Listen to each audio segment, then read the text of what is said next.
Hi friends, welcome to my channel. So last వీడియోస్లో మనం data flows ఎలా create చేయాలి ఏంటి అనేది we have seen.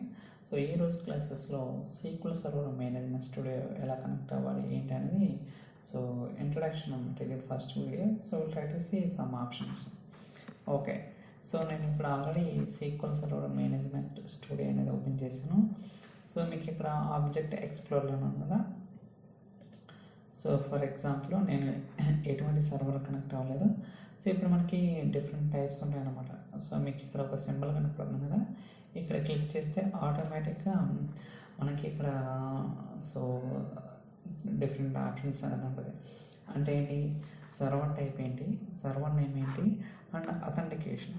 For example server type అంటే మనకి డిఫరెంట్ టైప్స్ ఆఫ్ సర్వర్స్, అంటే డేటాబేస్ ఇంజిన్ కానీ, అనాలిసిస్ కానీ, రిపోర్టింగ్ కానీ, ఇంటిగ్రేషన్ కానీ, ఇలా different types of server types ఉంటాయి అన్నమాట. అలానే సర్వర్ నేమ్ అంటే మనం సిస్టంలో ఇన్స్టాల్ చేస్తాం కదండి. బై డిఫాల్ట్గా నేమ్ అనేది డిఫైన్ చేసుకోవాలన్నమాట. మీరు ఇక్కడ చూసుకున్నట్టయితే నాకు ఇక్కడ 2 సర్వర్స్ ఉన్నాయన్నమాట. ఓకే, అవి కనెక్ట్ అవుతానండి. దట్ మీకు ఒక ఐడియా అనేది వస్తుంది. అలానే ఇక్కడ అథెంటికేషన్ అంటే డిఫరెంట్ టైప్స్ ఆఫ్ అథెంటికేషన్. మీరు ఈ సర్వర్ని కనెక్ట్ అయ్యేటప్పుడు ఎలాంటి అథెంటికేషన్, విండోస్ అథెంటికేషన్ ఇస్తున్నారా, లేకపోతే సీక్వెల్ సర్వర్ అథెంటికేషన్ ఏంటి అనేది కూడా we need to understand. For example నేను ఫర్ టైమింగ్ ఇది విండోస్, ఇది సీక్వెల్ సర్వర్ అథెంటికేషన్ అనేస్తున్నాను. అంటే సీక్వెల్ సర్వర్ అథెంటికేషన్ అంటే నథింగ్ బట్ మీకు ఒక యూజర్ నేమ్, పాస్వర్డ్ అనేది ఉంటుంది అన్నమాట. అంటే nothing but login. For example login అనేది ఇది అండ్ పాస్వర్డ్ అనేది నేను ఇస్తాను. Okay, for example let's try to understand. Okay, ఇప్పుడు కనెక్ట్ అవుతున్నాను చూడండి. నేను ఇప్పుడు ఈ సర్వర్ని కనెక్ట్ అయ్యాను. ఎలా కనెక్ట్ అంటే త్రూ దిస్ యూజర్ నేమ్. ఇక్కడ యూజర్ నేమ్ ఏంటంటే డెమో డేట్. ఇలా మనం ఏంటంటే సర్వర్ని కనెక్ట్ అవ్వచ్చు. ఇది సీక్వెల్ సర్వర్ అథెంటికేషన్. ఒకవేళ విండోస్ అథెంటికేషన్ అని కనెక్ట్ అవ్వచ్చు. ఫర్ ఎగ్జాంపుల్ నేను మళ్ళీ కనెక్ట్ అవుతున్నాను చూడండి. ఇప్పుడు ఏంటంటే Windows authentication. Okay, Windows authentication select చేసుకున్నప్పుడు మనం ఇటువంటి యూజర్ నేమ్, పాస్వర్డ్ అనేది కూడా ఇవ్వాల్సిన అవసరం లేదనమాట. ఓకే, చూడండి కనెక్ట్. ఇదో సీక్వెల్ సర్వర్ అథెంటికేషన్, ఇదో విండోస్ అథెంటికేషన్. ఈ 2 సర్వర్స్ సేమ్ అనమాట. ఇక్కడ చూడండి సేమ్. ఇప్పుడు నేను వేరే సర్వర్ కూడా కనెక్ట్ అవ్వచ్చు. ఓకే, ఫర్ ఎగ్జాంపుల్ ఇది డిఫరెంట్ సర్వర్ అనమాట. Let me click and connect. ఇలా మనం ఎన్ నెంబర్ ఆఫ్ సర్వర్స్, అంటే మీరు ఏదైతే సిస్టమ్లో ఇన్స్టాల్ చేస్తారో అన్ని సర్వర్స్ని కూడా ఎయిదర్ విండోస్ అథెంటికేషన్ కానీ, సీక్వెల్ సర్వర్ అథెంటికేషన్ కానీ, ఇలా different types of authentication modes తోటి మనం కనెక్ట్ అవ్వచ్చు అనమాట. ఒకవేళ మీరు డిస్కనెక్ట్ అవ్వాలంటే దీని మీద సెలెక్ట్ చేసుకుని ఇక్కడ చూడండి డిస్కనెక్ట్ ఉంది. ఓకే, ఇలా కూడా డిస్కనెక్ట్ అవ్వచ్చు. అలా కాకుండా ఇక్కడ మీకు ఇంకొక ఆప్షన్ ఉంది, ఇక్కడ కనెక్ట్ అని. అంటే మీరు స్పెసిఫిక్గా ఏ సర్వర్ టైప్ అనేది కనెక్ట్ అవ్వాలనేది ఇక్కడ మనకు చూపిస్తుంది అనమాట. మామూలుగా ఏంటి, ఇక్కడ క్లిక్ చేసినప్పుడు బై డిఫాల్ట్గా డేటాబేస్ ఇంజిన్ వస్తుంది. బట్ ఇక్కడ మనం చేంజ్ చేసుకోవాల్సి ఉంటుంది.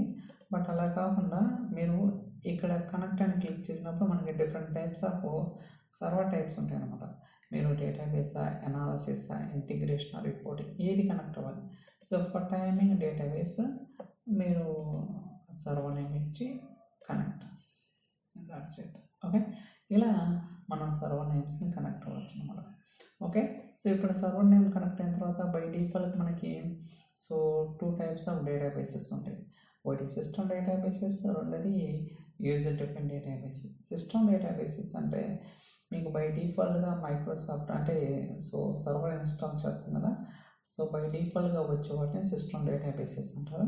ఇక్కడ చూడొచ్చు మీరు మాస్టరు, మోడల్, ఎంఎస్డిబి, టెంప్లెట్ ఇవన్నీ కూడా సిస్టమ్ డేటాబేసెస్ అనమాట. మనం క్రియేట్ చేయాల్సిన అవసరం ఉండదు. బట్ ఇక్కడ చూడండి చాలా డేటాబేసెస్ ఉన్నాయి కదా, ఇవన్నీ కూడా ఏంటంటే యూజర్ డిపెండెంట్ డేటాబేస్. అంటే మనం క్రియేట్ చేసే వాటిని యూజర్ డిపెండెంట్ డేటాబేసెస్ అంటారు అనమాట. ఓకే, ఇలా మనం ఏంటంటే డిఫరెంట్ టైప్స్ ఆఫ్ డేటాబేసెస్ అనేది క్రియేట్ చేయొచ్చు. నేను అది ఎలా ఏంటి అనేది, అలానే డేటాబేస్ క్రియేట్ చేసినప్పుడు బ్యాక్ ఎండ్లో కొన్ని ఫైల్స్ క్రియేట్ అవుతాయి అనమాట. అంటే ఎండిఎఫ్ అని, ఎల్డిఎఫ్ అని, ఇలా కొన్ని ఫైల్స్ అనేది క్రియేట్ అవుతాయి. అది ఎలా ఏంటి అనేది కూడా మనం will try to see that. Okay, ఇక్కడ చూడండి, ఇక్కడ మనం ఒక డేటాబేస్, ఫర్ ఎగ్జాంపుల్ నేను ఇక్కడ ఈ డేటాబేస్ ఓపెన్ చేస్తున్నాను అండి.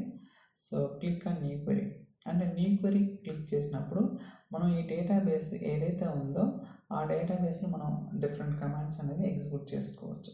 అంటే అది DDL కావచ్చు, DML కావచ్చు, what ever it is, select, update, insert, delete, what ever it is. Okay, we can do so all the activities in this database.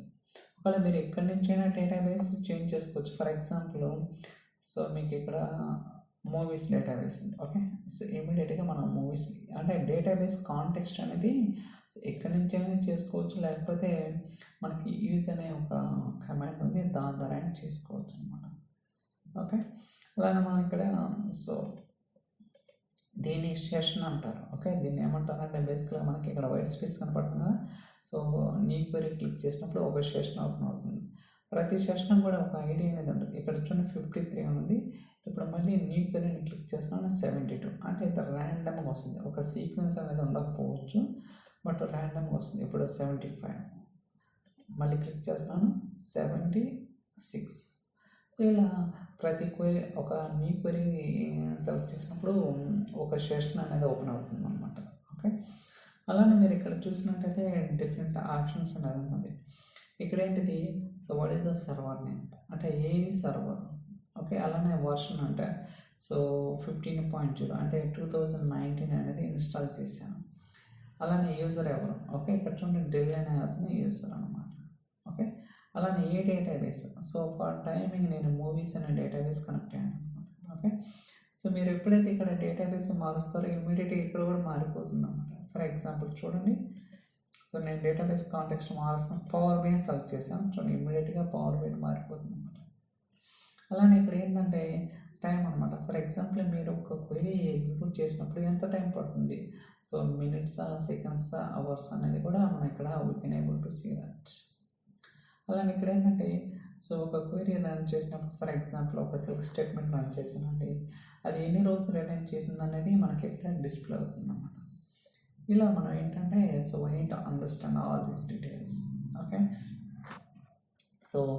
So ఇది ఇంట్రడక్షన్ వీడియో అనమాట. సో ఇక్కడ ఏం క్వెరీస్ ఏం రాయటం లేదు ఈరోజు, బట్ ఏంటంటే so going forward I try to cover all the things like database user interface ద్వారా ఎలా చేయాలి, అలానే GUI కమాండ్ ద్వారా కూడా ఎలా చేయాలి ఏంటి అనేది. So will try to go through the detail concepts in skills, ఎందుకంటే డేటాబేస్ అనేది చాలా చాలా ఇంపార్టెంట్ అనమాట. Okay, I think that's all for today's video. So thank you so much for watching. So we'll see you in the next video. Thank you guys.